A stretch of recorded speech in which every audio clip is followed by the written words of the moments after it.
হয়েছে তো দেশবাসী আপনারাই তা বিচার করবেন। সকল অনিয়ম দূর করার স্বার্থে হলমার্ক ও ডেস্টিনির অর্থ আত্মসাতের সাথে জড়িতদেরকে গ্রেফতার করা হয়েছে। বিভিন্ন অনিয়ম ও দুর্নীতি বিরুদ্ধে অব্যাহত আছে এবং তা থাকবে। প্রধানমন্ত্রী কথা বলেন 6 বছর আগের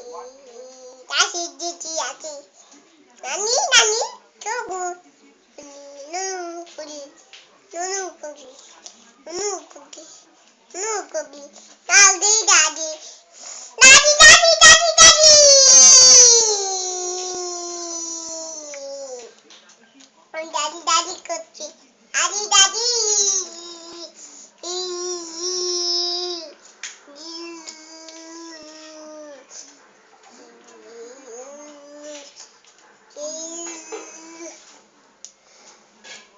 Alhamdulillah, Alhamdulillah,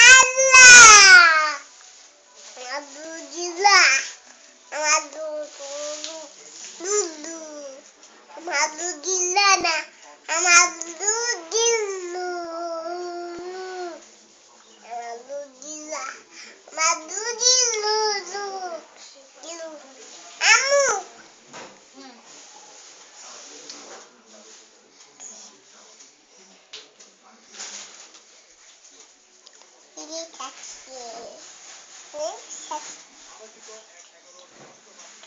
Daddy,